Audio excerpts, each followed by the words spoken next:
Le portrait que fait la famille de Delphine Jubillard, née au Saguel, est peu flatteur, voire inquiétant. Dans le documentaire Enquête sur le mystère Jubillard, son oncle et sa tante racontent un événement familial durant lequel son autorité et sa violence verbale les ont marqués. Aucun indice probant n'a permis, pour le moment, d'éclaircir l'affaire Delphine Jubillard. La disparition de l'infirmière du Tarn, âgée de 33 ans, mariée, et mère de 2 enfants, reste un mystère depuis cette nuit du 15 au 16 décembre 2020. C'est d'ailleurs ainsi qu'a été baptisé le documentaire qui revient, sur cette enquête complexe sur RMC Story, et qui s'appuie notamment sur le travail du grand reporter au service police-justice du journal parisien, Renan Folgoa. Les proches de la jeune femme ont dessiné un portrait peu flatteur de son époux, Cédric Jubillard, actuellement en détention provisoire pour homicide par conjoint à la maison d'arrêt de Toulouse-Est depuis juin 2021. Parmi ceux-ci, il y a son oncle et sa tante, Didier et Elisabeth, qui reviennent sur un repas de famille, dans lequel on peut voir son tempérament colérique et provoquant, notamment avec leur fille Lia, 2 ans.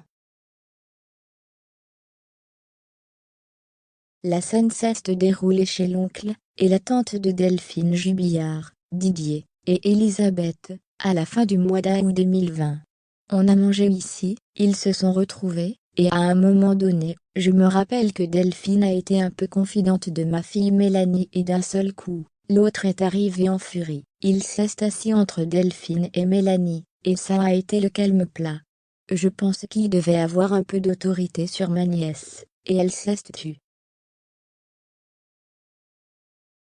Quand il s'est assis, il s'est levé. Sa femme poursuit le récit. Il a dit bah on part. Ils sont partis à 16h30, ils auraient pu passer plus de temps ensemble, les enfants jouaient ensemble.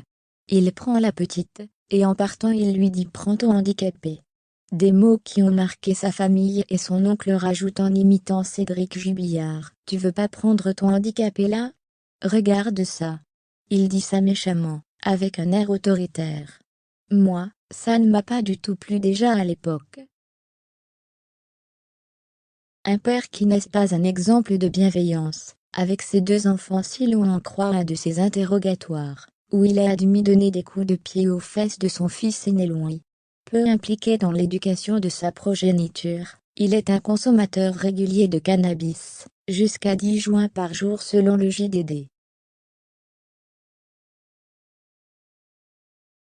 À plusieurs reprises, le comportement agressif de Cédric Jubillard a été mis en avant de manière générale, avec les amis de son épouse, ou bien même avec les forces de l'ordre, ou de la justice. C'est un provocateur, s'il est coupable, il saurait jouer la comédie. Je pense qu'il en serait capable, oui. Je sais qu'il peut être assez agressif, pour faire ça à sa femme, avait estimé un collègue du plaquiste auprès de BFM TV.